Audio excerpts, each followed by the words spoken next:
Media మిత్రులందరికీ నా హృదయపూర్వక నమస్కారాలు. మీ అందరూ తెలుసు 2019లో 5,300 ఓట్లతో నేను మంగళగిరిలో ఓడిపోవడం జరిగింది. ఆనాడు ఓడిపోయిన రోజు బాధ ఆవేదన కలిగింది. రెండో రోజు నుంచి ఆ బాధ ఆవేదన నాలో కసి పెంచింది. నేను ఊరూరు తిరిగాను, గడప గడప దొక్కాను, ప్రజల సమస్యలు తెలుసుకుంటాం జరిగింది.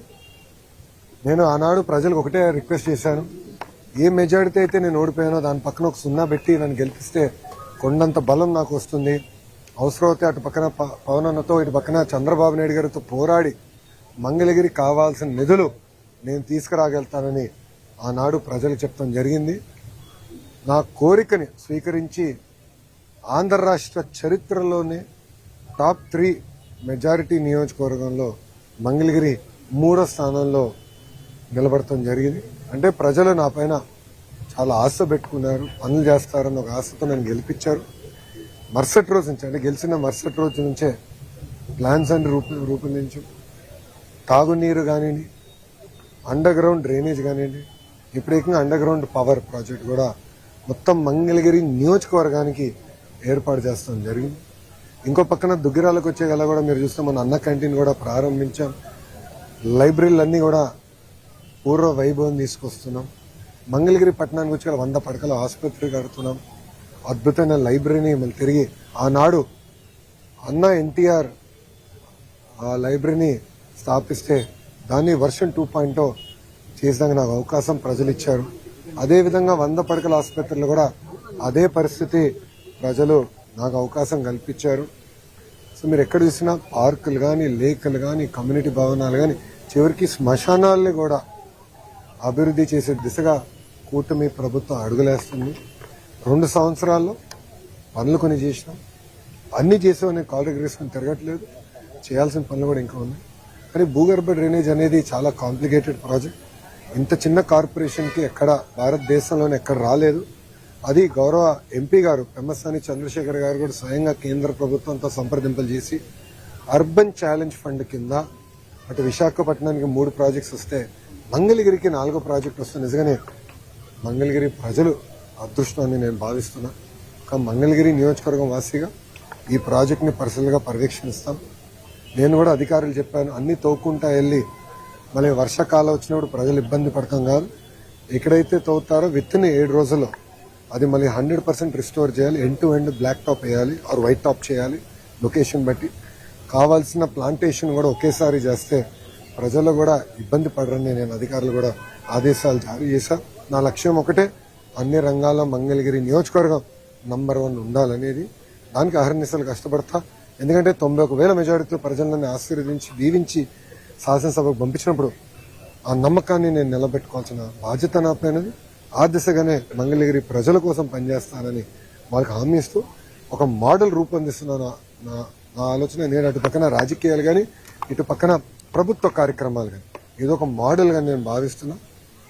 ఇది మిగతా నియోజకవర్గాలు కూడా దశల వారీగా తీసుకెళ్లే బాధ్యత కూటమి ప్రభుత్వం తీసుకుంటుందని తెలుసుకుంటూ మీడియా మిత్రులు కానీ ప్రశ్నలకి సమాధానం ఇప్పుడు మీరు చూస్తే భారతదేశ చరిత్రలో ఏ రాష్ట్రం ఇవ్వని విధంగా 4,000 రూపాయల పెన్షన్ వృద్ధులకి ఇస్తున్నాం, 6,000 రూపాయలు ప్లస్ వికలాంగులకి ఇస్తున్నాం. ఇంకో పక్కన ఉచితంగా 3 గ్యాస్ సిలిండర్లు అందజేస్తా ఉన్నాం. ప్రతి ఏడా 3 గ్యాస్ సిలిండర్లు అందజేస్తున్నాం. మహిళలకి బస్సులో ఉచితంగా ప్రయాణించే హక్కు కల్పిస్తా ఉన్నాం, అది కల్పించాం. ఇంకో పక్కన మీరు చూస్తే తల్లికి వందనం కింద ఇంట్లో ఎంతమంది బిడ్డలుంటే అంతమంది బిడ్డలకి డబ్బులు వేస్తా ఉన్నాం. మొదటి విడత వేసాం, 2వ విడత జూలై మాసంలో వేస్తున్నాం. ఇంతేకాకుండా మత్స్యకారుల సేవలో వాళ్ళకి డబ్బులు మొన్న వేసాం. ఆటో వాళ్ళ సేవలో డబ్బులు త్వరలో ఇవ్వబోతున్నాం. అన్నదాత సుఖీభావ కింద ప్రతి ఏడా కేంద్ర రాష్ట్ర ప్రభుత్వం కలిసి 20,000 రూపాయలు వేస్తాను, అది వేసాం. ఇట్లా ఇచ్చిన హామీలని ఒక పద్ధతి ప్రకారం నిలబెట్టుకుంటూ వెళ్తున్నాం. గౌరవ పులివెందుల శాసనసభ్యులు బెంగళూరులో కాకుండా ఆంధ్ర రాష్ట్రంలో నివసిస్తే వాస్తవాలు తెలుసుకునే అవకాశం ఉంటుంది. ఆయన సొంత నియోజకవర్గంలో నివసించారు. ఆయన చూస్తే బెంతాహే అని పేరు పెట్టారు.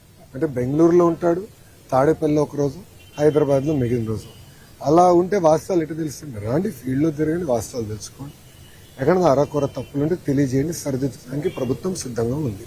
అంటే సరళలో భాగంగా మా ఓట్లన్నీ తీసేస్తున్నారని వైసీపీ ఆందోళన చేస్తుంది. అయ్యా, ఎవరు ఓట్లు తీయాల్సిన అవసరం మాకు లేదు. మేమే ఇన్వాల్వ్ అయ్యి అందరిలో ఓటు నమోదు పకడ్బందీగా జరగాలనేది మా పార్టీ కూటమి లక్ష్యం. కలిసికట్టుగా మేము పనిచేస్తున్నాం.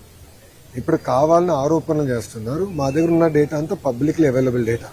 వాళ్ళు కొంచెం ఐటీలో అవగాహన లేని వ్యక్తులు ఏదంటే అది మాట్లాడతారు. మాకు కొంచెం ఐటీ అవగాహన ఉన్న వ్యక్తులు కనుక ఒక యాప్ తయారు చేసి మా కార్యకర్తలకు సులభంగా చేసాం. విజనరీకి చాలా తేడా ఉంటుంది సార్. ప్రిజనరీ ఎప్పుడు ప్రిజన్ వైపు అంటే జైలు వైపు చూస్తాడు.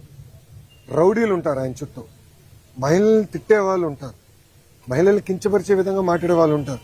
ఎవరైతే గతంలో దాడులు చేశారో ఒక వ్యక్తి పైన 25 కేసులున్న వ్యక్తి ఏదో దేవుడిలాగా చూపించే వాళ్ళు.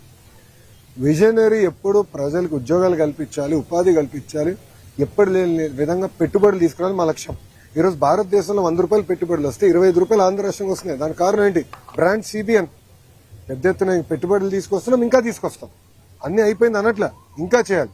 మాలో కసి ఉంది. అంత యంగ్ కేబినెట్, యంగ్ శాసనసభ్యులు ఉన్నారు. పనిచేయాలని తపనుంది. మీరందరూ చూస్తున్నారు. గౌరవ ముఖ్యమంత్రి గారు కూడా 76 సంవత్సరాల వయసైనా ఆయనే హాయిగా కొబ్బరికాయ తీసుకుంటారు, కిందనే కొడతారు, సైకిల్ ఎక్కుతాడు, ఆయనే దొక్కుతాడు. పులివెందుల ఎమ్మెల్యే అది కూడా చేయలేడు. అది పరిస్థితి. సాక్షాత్తు హోంమంత్రిని విమర్శించే పరిస్థితి ఉంది. ఆమె హావభావాన్ని కావచ్చు, ఆయన వ్యక్తిత్వాన్ని విమర్శించే పరిస్థితి కొంతమంది మాజీ మంత్రులు చేస్తారు. ఇప్పుడు కోడిగుడ్డుకి ఇండస్ట్రీకి కోడిగుడ్డు మధ్యన తేడా తెలియదు. ఇండస్ట్రీ ఎప్పుడు వస్తుందంటే కోడి ముందలు వచ్చిందా గుడ్డు ముందలు వచ్చిందా అని చెప్పి ఆనాడు మొత్తం భారతదేశం మనం చూసి నవ్వే పరిస్థితి. అందుకే ముద్దుగా కోడిగుడ్డు మంత్రి అని పేరు పెట్టిన ఆయన అలానే చేస్తాడు.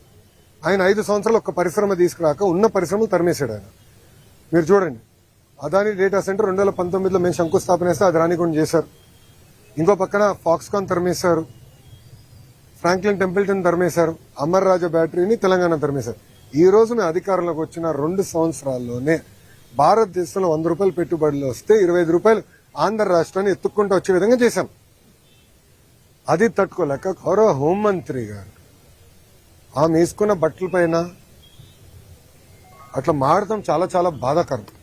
అంటే ఇక్కడి నుంచి అక్కడ నడిస్తే 1 కేజీ బరువు తగ్గుతారని ఎగతాళి చేస్తాం. చాలా చాలా బాధాకరం. నాకు బాధ ఏంటంటే మొన్న ఒకరు చెప్పారు, జగన్మోహన్ రెడ్డి అంట గుడివాడ అమ్మర్కి ఫోన్ చేసి చాలా అద్భుతంగా చేశామని చెప్పాడంట. అంటే ఎక్కడ పోతున్నారండి వీళ్ళు? జగన్మోహన్ రెడ్డి గారు నేను సూటిగా ఒక విషయం ప్రశ్నిస్తున్నాను. ఇదే విధంగా మేము భారతిరెడ్డి గారి గురించి మాట్లాడినా, మీకున్న 2 కూతుర్ల గురించి మేము ఇదే విధంగా మాట్లాడితే మీరు ఇట్లనే మాకు ఫోన్ చేసి సభాష్ బాగా మాట్లాడని చెప్తారా? సూటిగా ప్రశ్నిస్తారు. ఇదేనా మీరు మహిళలకు ఇచ్చే గౌరవం? అధికారంలో ఉన్నప్పుడు మా తల్లిని అవమానించారు, బ్రహ్మణిని అవమానించారు. మేం తిరిగి అధికారంలోకి వచ్చిన తర్వాత మా కార్యకర్త పొరపాటున భారతిరెడ్డి గారి గురించి ఒక మాట అంటే సోషల్ మీడియాలో పోస్ట్ చేస్తే అతను క్షమాపణ చెప్తామే కాదు, అతన్ని జ్యుడిషియల్ రిమాండ్కి పంపించిన ఘనత కూటమి ప్రభుత్వం. అది మాకు మహిళల పట్ల ఉన్న గౌరవం. ఇప్పుడు ఒక రౌడీ షీటర్కి, ఒక ఫ్యాక్షన్కి, ఒక గొడ్డలి పార్టీలో ఉన్న గొడ్డలి బ్యాచ్కి మహిళల్ని గౌరవిస్తానే తెలియదు. అందుకే చెప్పా, జగన్ పేరులో జీ అనేది ఉంది కదే, గొడ్డలి. సొంత బాబాయిని లేపేశాడు. ఇట్లా వాళ్ళు ప్రజలను అవమానిస్తూ, మహిళలను అవమానిస్తూ, సొంత కుటుంబ సభ్యుల్ని చంపేసే పరిస్థితి వాళ్ళది. ప్రజల పక్షాన్ని నిలబడి మహిళల గౌరవం నిలబెట్టే సంస్కృతి మాది. థ్యాంక్ యూ మా. మీడియా మిత్రులకు ప్రశ్న అడగాలనుకుంటున్నాను, మీరు ఏమనుకోకపోతే. నన్ను మీరు ప్రశ్న అడుగుతారు, కానీ పులివెందుల ఎమ్మెల్యే వైజాగ్ వెళ్ళినప్పుడు మీరు ఒక్క ప్రశ్న అడిగారే. అంటే మీరు అడుగుతున్నాడా, ఆయన పారిపోతున్నాడా, లేదంటే మీరు అడగరా? సో నేను అన్ని ప్రశ్నలు తీసుకున్నా. ఇది ప్రజాస్వామ్యం. అధికారంలో ఉన్న వాళ్ళు, ప్రతిపక్షంలో ఉన్న వాళ్ళు అన్ని సమాధానాలు చెప్పాలి. కరెక్ట్. ఆయన ఎందుకు చెప్పడబ్బా? దయచేసి అడగండి. ఆయన ఎప్పుడు పారిపోతున్నాడు? 100%. నేను చెప్పిన జగన్ ఎన్ని జనంలో ఎత్తినా డిఎస్సీని ఆపలేడు రాబాయ్. ఎందుకంటే పారదర్శిగా నేను నడిపించా. గతంలో పడిన కేసులని తీసుకుని ఏ ఇంజిన్లో పెట్టి ఏ కారణాల వల్ల కేసు పడినాయి, సబర్బాల్ జడ్జిమెంట్, హారిజాంటల్ వర్టికల్ రిజర్వేషన్ అంటే ఏంటి, ఎందుకంటే వెరీ కాంప్లికేటెడ్ సబ్జెక్ట్ అని నేను ముందర నేర్చుకుని స్టడీ చేసి పర్ఫెక్ట్ నోటిఫికేషన్ వేసి భారతదేశ చరిత్రలోనే ఎక్కడి జరగని విధంగా మేము నోటిఫికేషన్ చేశాం. అందుకే 150 రోజుల్లో 16,000 టీచర్ పోస్టులు భర్తీ చేశాం. మళ్ళీ టెట్ ఎగ్జామ్ జరుగుతుంది, డిఎస్సి నోటిఫికేషన్ ఇస్తాం, మళ్ళీ డిఎస్సి ఎగ్జామ్లు జరుగుతాయి, మళ్ళీ టీచర్ అపాయింట్మెంట్లు జరుగుతాయి. దాంట్లో ఎలాంటి సందేహం లేదు. మేము సాక్షి క్యాలెండర్ ఇవ్వట్లేదు, జాబ్ క్యాలెండర్ ఇస్తున్నాం. 10,000 ఉద్యోగాలతో జాబ్ క్యాలెండర్ ఇస్తున్నాం. దయచేసి నిరుద్యోగ యువకులు చెప్తున్నా, there is something called vertical horizontal reservation. First time horizontal reservation అమలు చేశాం. అది తెలుసుకోవాల్సిన బాధ్యత మీ పైన నా పైన ఉంది. ఇది హారిజాంటల్ రిజర్వేషన్ పాటించకపోతే సబర్వాల్ జడ్జిమెంట్ అనేది ఉంది. ఆ జడ్జిమెంట్ అడ్డంగా పెట్టుకుని ఈ వైకాపా పార్టీ మళ్ళీ కోర్టులో వేసి స్టే తీసుకొస్తారు. ఈ వైకాపా పార్టీకి చెందిన నాయకులే 240 కేసులు వేశారు స్వామి. 240 కేసులు వేశారు. దాంట్లో 43 కేసులు ఇప్పటికీ కోర్టు డిస్మిస్ చేసింది, మిగతా అంతా హియరింగ్ చేసింది. నేను పారదర్శకంగా నడిపించాం, మా డిపార్ట్మెంట్ పారదర్శకంగా నడిపించింది. నాకు ఎలాంటి సందేహం లేదు. ఫుల్ ప్రూఫ్ గా చేశాం. అండ్ వాస్తవంగా మీరు చూస్తే 5 సంవత్సరాలు జగన్ అధికారంలో ఉన్నప్పుడు ఒక డిఎస్సీ చేయాల, గ్రూప్ 1 నోటిఫికేషన్ ఇవ్వాల, గ్రూప్ 2 నోటిఫికేషన్ ఇవ్వాల, జాబులు భర్తీ చేయలేదు. ఒక ప్రభుత్వ ఉద్యోగం కూడా భర్తీ చేయలేదు. ఆయన పెద్ద పెద్ద మాటలు చెప్తారు. అసలు ఆయనకేం అర్థం అవుతుంది స్వామి? ఒక డిఎస్సీ చేస్తే వర్టికల్ హారిజాంటల్ రిజర్వేషన్ ఏంటో ఆయనకు అర్థం అవుతుంది. ఒక డిఎస్సీ చేయకుండా, ఒక్క టీచర్ పోస్ట్ ఇవ్వకుండా మా పైన మాడే హక్కు మీకు ఎట్టొచ్చింది స్వామి? మీరు ముందర సబ్జెక్ట్ తెలుసుకోండి. ఆయన ఏమన్నాడు? అసలు ఎక్కడ మేము రిజల్ట్స్ బయట పెట్టలేదు, ఏం లేదు. మళ్ళీ ఆన్లైన్ ఆయనే ఓపెన్ చేసి చూపించాడు ప్రెస్ మీట్ లో. మీరు చూసారా లేదు? ర్యాంకులన్నీ మళ్ళీ ఆయనే చదివి చెప్తున్నాడు. మళ్ళీ అది ఎక్కడి నుంచి వచ్చినట్టు? ఆన్లైన్ కదా. అంటే ఒక అబద్ధం 10 సార్లు చెప్పి నిజం చేసాం. ఆయన ప్రయత్నిస్తున్నాడు. ఇప్పుడు మళ్ళీ కులం కూడా తీసుకొచ్చాం.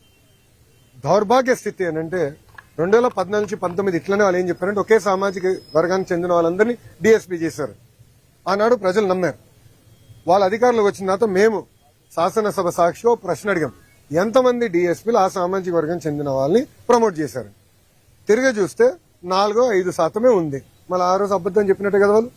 ఇప్పుడు కావాలని ఒక పెయిడ్ బ్యాచ్ పెట్టుకున్నాడు. ఒక రిటైర్డ్ పనికిమాల ఐఏఎస్ ఆఫీసర్.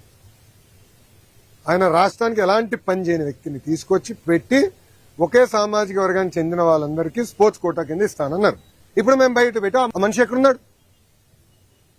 క్షమాపణ చెప్పాలి కదా. చెప్పమనండి ఇప్పుడని. అంటే అబద్దాలు చెప్పి మా పైన బురద జల్లి పారిపోతున్నారు. నేను ఇక్కడ నుంచి ఉన్నా కరెక్ట్ గా జగన్ ఇంటికి నేను తిప్పి కొడితే 200 మీటర్లు కొట్టలేను. I'm ready for debate any time. రమ్మని చెప్పండి. I'm ready for debate and discussion. అంతేగాని ఏసీ రూముల్లో కూర్చుని మాకు లెక్చర్లు ఇవ్వాల్సిన అవసరం. వాస్తవాలంటే బయట పెట్టండి. ఒకటని నిరూపించాడా? అయ్యా 240 కేసులు వేసాం. ఎందుకు ఆపలేదు డిఎస్సీ ప్రాసెస్? పారదర్శకంగా నడిపించాం. స్పోర్ట్స్ కోట కూడా పకడ్బందీగా నడిపించాం. మేము కమిటీ కూడా పెట్టాం. ఎవరికైనా అన్యాయం జరుగుంటే మీరు ఇలా కమిటీకి చెప్పండి. ఆ కమిటీలో సీనియర్ అధికారులు పెట్టి ప్రతి విషయం రివ్యూ చేస్తున్నాం. ఎందుకు వాళ్ళకి రాలేదు కూడా చాలా స్పష్టంగా చెప్తాం. ఇప్పుడు మా అధికారులందరూ టెక్నికల్ పైన ఆన్సర్ చేశారు. అక్కడి నుంచి సౌండ్ లేదు. జగన్ గారి దగ్గర నుంచి సౌండ్ లేదు. మళ్ళీ అదే అబద్ధం చెప్పేదానికి ప్రయత్నిస్తున్నారు. మేము ఇచ్చిన సమాధానానికి దానికి రెస్పాన్స్ మీరు ఇవ్వాలని నేను డిమాండ్ చేస్తాను. థ్యాంక్ యూ మా. జై హింద్.